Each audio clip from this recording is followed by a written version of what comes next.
From Hollywood, Barry Sullivan in The Unexpected. The Unexpected. The Unexpected. Life is filled with the unexpected, romantic, tragic, and mysterious endings to our most ordinary actions.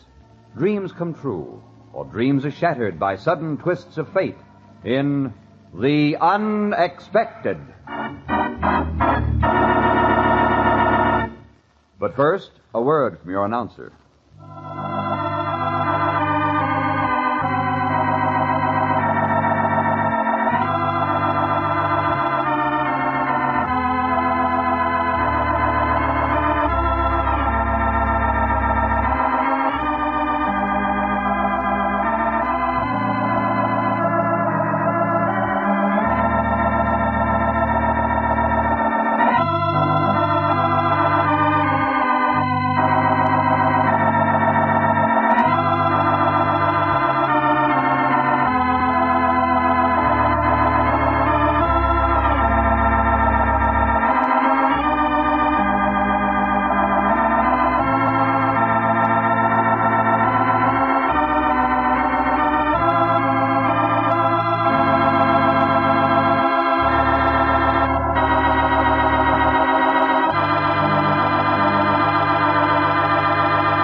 And now, Barry Sullivan, famous motion picture and stage star in Fool Silver, a drama of the unexpected. I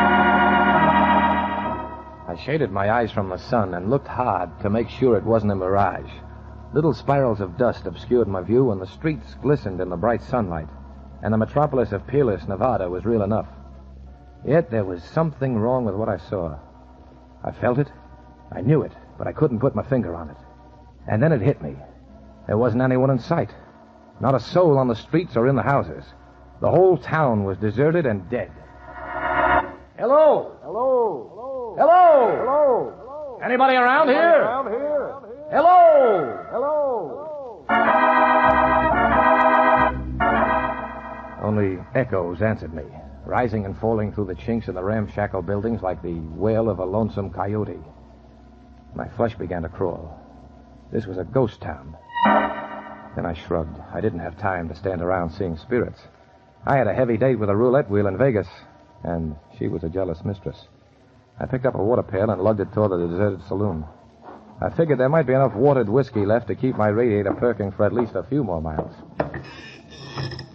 I took a couple of steps inside and stopped as if I'd been hit by a slug from a .45. Sitting at the long, splintered bar was the village ghost. And quite a vision she was, too, all decked out for haunting. Black high-heeled shoes, black stockings, black shorts and halter, and a mass of black hair. But her skin was creamy, and so was her voice. Good afternoon. Yeah, very good. Looking for something? Not now. Then you won't mind leaving, the same way you came. Oh, I'd mind very much. I like the idea of this town, and I'd like to be haunted. I said get out, mister. I didn't hear you. Phantoms can't talk. Suppose we pretend that I'm real. Oh, no, I'm too young to have my illusions destroyed. But I am real. If you pinch me, I scream. Yeah? And if I say get out, I mean it. What's the hurry? We don't like strangers. We? I mean the town doesn't like them. It resents the present. It prefers the past. You're too contemporary. Well, maybe you know what you're talking about. Oh, I do. Ghosts are very particular. They won't associate with just anyone. And you? I feel exactly the same way. But... Get out of here before something happens. The town and I might hasten your departure. You're doing your best. We have your interests at heart.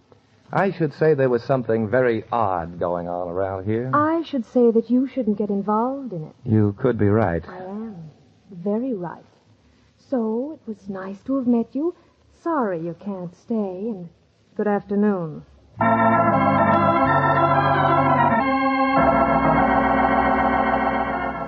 She waved a shiny little revolver in my direction, so I made a deep curtsy, backed out the swinging door, and headed up the trail, the empty water bucket banging against my knees. got about 100 yards past the town limits when I met the other ghost of Peerless, Nevada. He shot a parchment-skinned, white-headed face out from behind a mesquite bush and flagged me to a stop with a heavy gray beard. Where are you heading, mister? Why, nowhere in particular. Oh, that's good. Wouldn't like to think you was looking for me. Oh, no. I often wander through abandoned towns in search of buried treasure. Oh, so you did come to spy on me, huh? Come to learn my secret.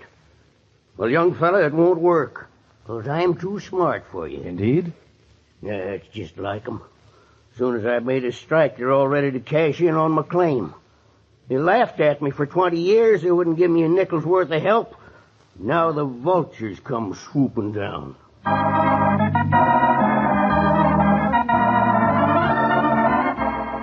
As I stood there, the old boy suddenly motioned to me to wait and dropped from sight behind the bush like a gopher ducking a lawnmower. I didn't know what was going on in Peerless, but from the fear in the old codger's eyes, it must be mighty important to somebody. And then I got it. Silver. These mountains were full of it. Maybe Grandpa had found something. That was why the delicately garbed young lady in the saloon had been so anxious for me to leave. Yeah, but I had a notion I might enjoy sticking around, for more reasons than one. Now then, young fella, you think you found me out, but you ain't. You don't know where the stuff is. No, I don't. And they won't believe I've struck it. Won't they? No, sir. They'll insist on proof, and you ain't got it. Unless what? Unless I give you this. Then they'll know it's true. Oh, well, what is it? Now, use your eyes, young fellow. What does that look like? Well, it looks like silver. That's just what it is. That's silver. It's mighty close to the pure stuff, too. What do you think of that? My acquaintance with silver was limited to tea sets, dimes, baby spoons, and wedding presents. But the gray, shapeless lump which the old miner handed me looked like the real thing. So I dropped the sneer off my lips and asked a couple of questions. You say you found a whole lot of this? Listen, young fella, I've been prospecting for over 60 years, and I ain't never seen a strike quite so rich. Really? But the only thing is, you see, I can't get much of it out by myself. Ain't got no money to buy this newfangled equipment. Now, if I was to take on a partner... Well, how much do you need? Oh, I need $200-300. Now, if you was willing to switch over and work with me instead of agin me... Why not? Why, sure, you wasn't never cut out to be a spy anyway. You look too honest. My face is my fortune. Yes, sir. Now, here, you can help me in the mine, and we'll split 50-50. That's a deal. Yes, sir, young fellow. Old Hiram will make you a rich man. Well, come on. Don't just stand there. We got work to do.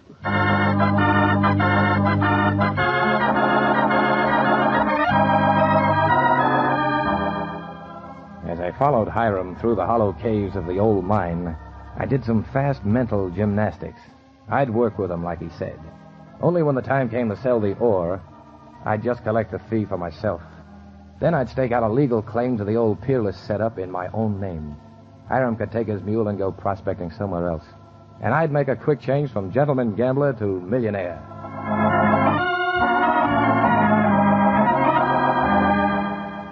I spent the whole next week underground, except for a short trip to Virginia City for new equipment.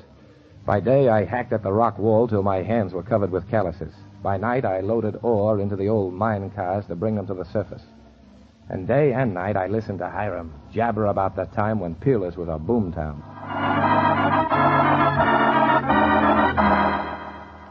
Finally, I couldn't stand it any longer. I scrambled up to the surface and walked right into the unwilling arms of the lady in black, only this time she was all in white. With Hiram. Well, how would I know? Look, mister, I'm tired of playing hide and seek. I'll take care of him. Yeah, I'll bet you could. He's an old man. He's harmless. He's lived here all his life. And neither you nor anybody else is going to bother him. I mean it. Oh, now, look, lady, Grandfather's a little strange. He thinks he's found silver in this old mine, so he prospects around and digs a little. He's not hurting anybody. I come out every week and see that he's all right. Now, you just run back home and peddle your papers.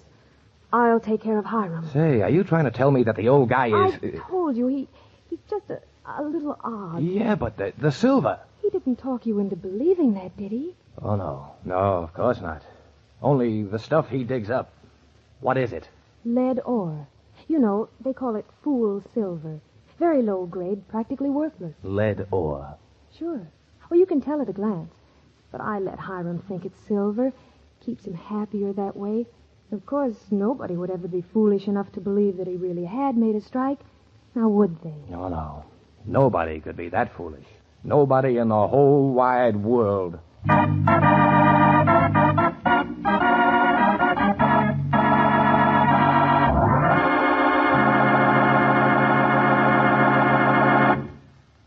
You think the story is over, don't you? But wait. Fate takes a hand. Wait for the unexpected.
Now for the surprising conclusion of Fool Silver, starring Barry Sullivan, a Hamilton Whitney production written by Robert Libet and Frank Burt and directed by Frank K. Danzig.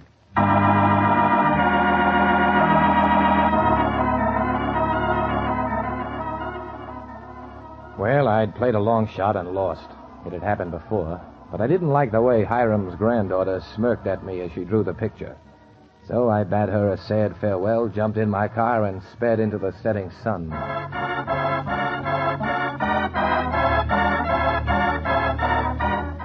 It took me several weeks to recover my self-respect and a few legitimate games of blackjack to restore my depleted finances. And then, except for the disappearing calluses on my hands, I was able to forget all about the adventure of the peerless silver mine. But that was before I walked into Vegas' biggest hotel and saw Hiram sitting in the lobby. His hair was cut, his beard was trimmed, and a new diamond stickpin glistened in his tie. Well, hello there, young fellas. Mighty nice to see you again. Hiram, I thought... Your granddaughter said that... You thought I was crazy. Well, son, they all did, but I showed them. They're singing a different tune. You mean the peerless did have silver, that it wasn't lead? No, it was lead, all right. It was lead. But something else was in it, too, something awful valuable. Oh, it's too bad you didn't stick it out. We'd have been partners. Government gave me an awful lot of money for that mine. They said that lead was full of, You don't mean uranium, do you? Yeah, that's it. Uranium. Uranium.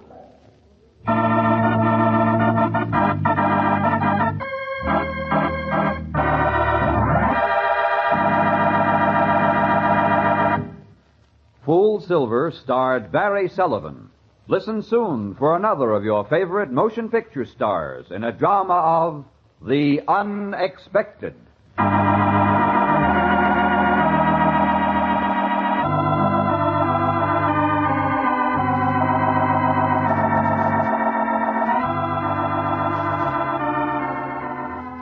This program was transcribed in Hollywood.